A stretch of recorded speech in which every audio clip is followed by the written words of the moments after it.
Indonesia adalah sebuah negara yang indah dan beragam, dikenal karena lanskap alamnya yang memukau, warisan budaya yang kaya, dan kota-kotanya yang ramai. Memiliki lebih dari 17.000 pulau, menjadikannya gugusan pulau terbesar di dunia.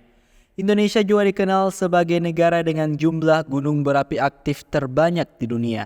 Menurut laporan dari Smithsonian Institution Global Volcanism Program, sejak tahun 1960 hingga 15 Desember 2023, tercatat ada 55 gunung berapi aktif di Indonesia. Secara geografis, Indonesia berada di wilayah lingkaran api Pasifik atau cincin api Pasifik. Cincin api Pasifik sendiri merupakan pertemuan tiga lempeng tektonik dunia seperti lempeng Indo-Australia, lempeng Eurasia, dan lempeng Pasifik. Oleh karena itu, Indonesia merupakan negara yang rawan akan bencana seperti letusan gunung berapi. Gas apa saja yang terkandung dalam gunung berapi? Jadi gunung meletus itu memang banyak menghasilkan gas ya, seperti gas CO ya, atau karbon monoksida, kemudian NOx, nitrogen dioksida, tapi itu banyak turunannya ya. Kemudian SO2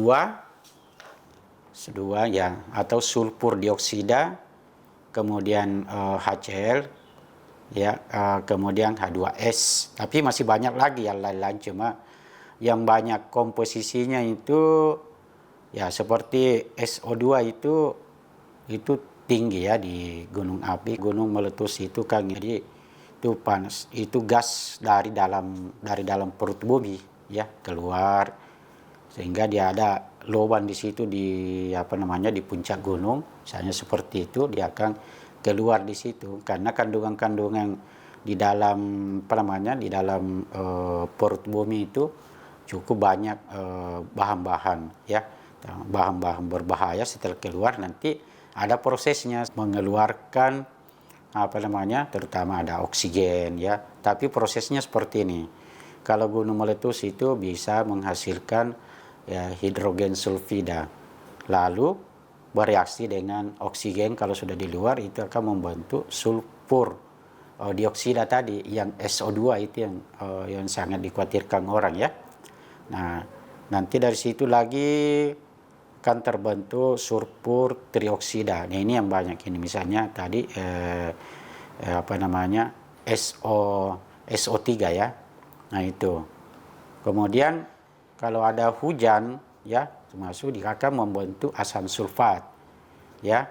Akhirnya dari asam sulfat itu bisa menjadi amonia ya, atau amonium sulfat, kemudian menjadi kabut ya, kabut asam, dan pengendapan itu banyak sekali. Jadi tapi tadi zat-zat yang beracun ini seperti SO2 itu bukan saja dari gunung api ya, tapi itu tadi siklusnya. Karena dalam gunung api mengandung belerang yang tinggi ya. Jadi kalau meletus termasuk dia keluar seperti itu.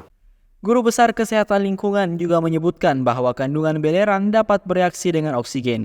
Jika bereaksi, menghasilkan senyawa hidrogen sulfida dan menimbulkan bau yang cukup menyengat. Sedangkan sulfur dioksida berbau ketika di atas 5 ppm. Jadi kalau jalur payanannya sulfur dioksida itu ya bisa dari dia menyebar ke lingkungan ya. Nah, menyebar ke lingkungan, kemudian bisa tadi kalau ada di udara, tapi ini biasanya tinggal 18 jam ya di atas, dan dia akan berubah menjadi tadi menjadi sulfur trioksida. Nah, nanti di situ akan, nah ini nanti kalau turun ke lingkungan dia akan mengganggu lingkungan. Jadi bukannya sampai ke manusia, tapi masuk dulu ke lingkungannya, misalnya mengganggu tumbuh-tumbuhan ya. Nah, itu sulfur dioksidanya itu mengganggu ya lalang itu bangunan, cat bangunan dia akan ganggu ya. Nah, itu dari cat tadinya mengkilat dia akan jadi buram. Nah, seperti itu kalau di lingkungan. Nanti sampai kepada manusianya ya tuh. Terutama ada 3 jalur perjalanannya, yaitu melalui melalui pernapasan, tuh, kemudian melalui oral dan melalui dermal. Tapi yang paling banyak memang melalui pernapasan. Kalau kita mau jelaskan lebih lanjut seperti itu ya. Ia juga menyebutkan bahwa belerang bukan hanya berbahaya tetapi juga bermanfaat sebagai pengawet makanan dan antioksidan. Muhammad Fauzan Ali, Unhas TV.